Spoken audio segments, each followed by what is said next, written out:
Time now, 8:15. Good morning. We know the NHS is under severe pressure at this time of year, and one way to alleviate the burden is to treat patients early before minor ailments become serious illnesses. That's right, but of course identifying those who need early treatment isn't the easiest, but it's hoped that artificial intelligence may be able to help. GPs in Somerset are trialling the technology, as Christopher Mace reports.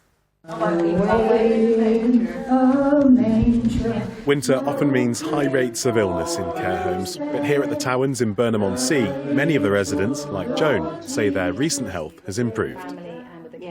100% better than I was last year. I can honestly say that, and I've had no antibiotics this year at all. Through good sleep, we've now got back. And we've got a good chest, yes, which is great through all the equipment. But that came up through our Brave AI, so that's when I worked with my team, and you came up as a high risk.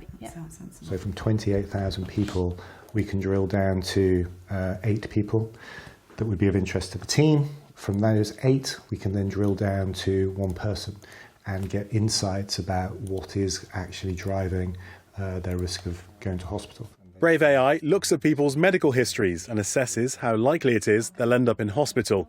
The medical personnel say it's essential that all the decisions are made by people, not software. For reassurance, it's not machine learning, artificial intelligence in isolation. It's very much about having humans looking at the record and thinking about what's right for that person, how can we help.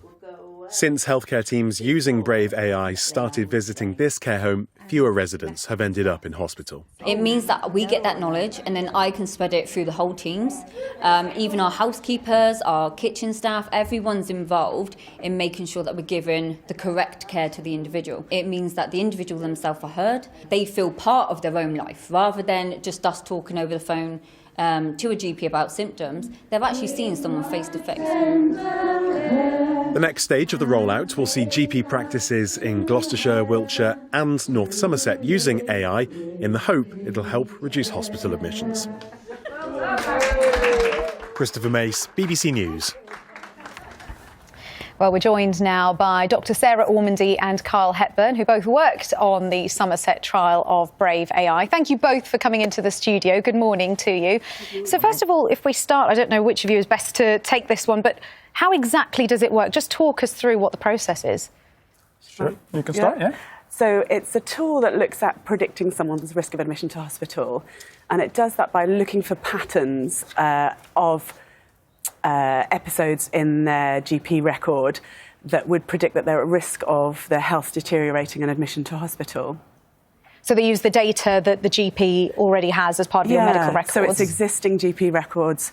The data is held safely in the normal sort of digital networks that are held on the NHS, so it's all kept safe and secure. But then what's the next stage after that then? It just sends a little alert to the GP No, so we use the tool to work out then as a team where can we spend our time, and it highlights things that are potentially helpful areas to look at and allows us to be proactive and go in before things are getting bad. So it's predicting in the next 12 months how the risk is associated with their potential of going into hospital.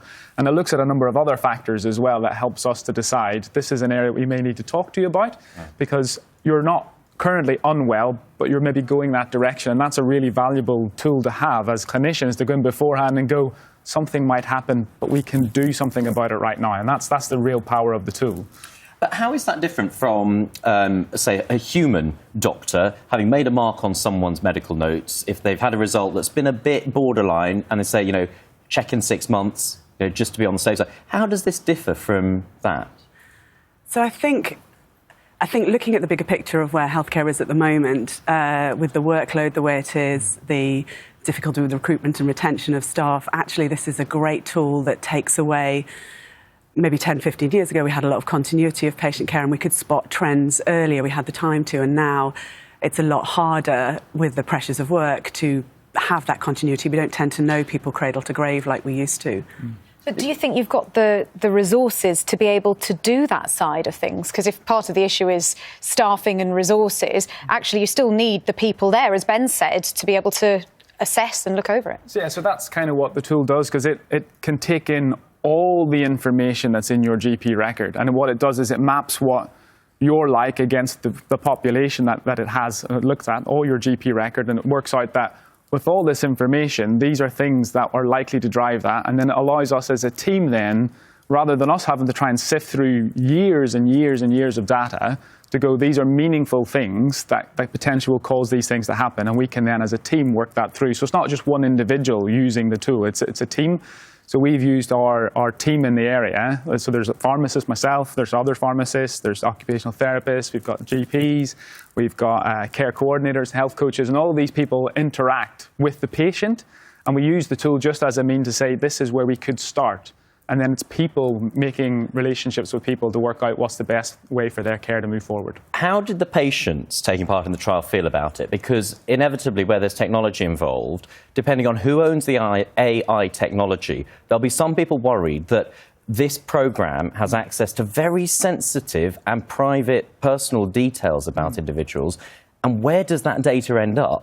Yeah. Are there safeguards? Yes. Yeah. So that's a really understandable concern, and it's exactly the concern that I would have, I think. I think the reassurance that we have is that it's kept in the existing, it's treated in the same manner as the current electronic record, which is highly sensitive and kept in digitally secure networks.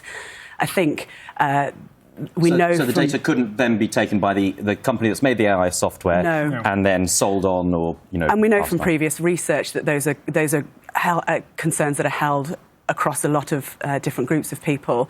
I think the reassurance also that we have is that the clinicians sit at the heart of the decision-making. It is a tool that points us in a certain direction, but it doesn't replace the decision-making or the team discussion. It's still kept very much a clinical approach. It's just a tool that helps us.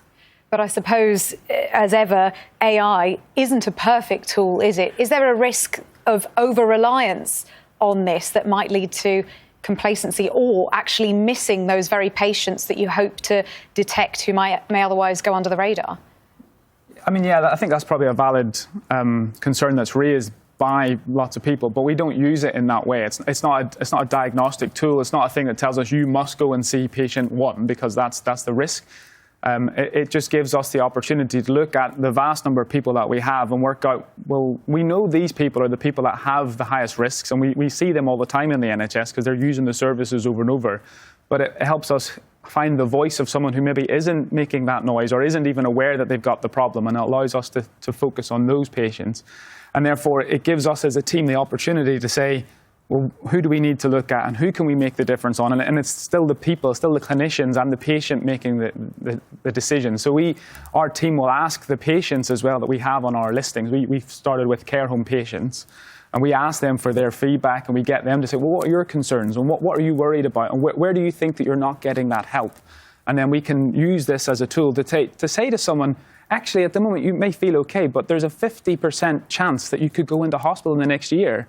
And that changes things massively. If you're talking about numbers, but all of a sudden you can talk about a real sort of relative risk, that helps a lot. Just briefly, the trial was in Somerset. What's the next step with this? So this is, so we've started, our patient population was in care homes. We've got several other early projects that are going on with different types of populations. I think the really exciting thing is it's going to be rolled out across the southwest, so there's going to be 1.5 million patients across the southwest who have the potential to benefit from the tool. Okay, we may well follow up and ask you about how that's going when we get some more data on it. But thank you both to you for coming in this morning, to Sarah Ormandy and Kyle Hepburn. Thank you to you both. Thank you both. Thank you very much. Thank you. That's great.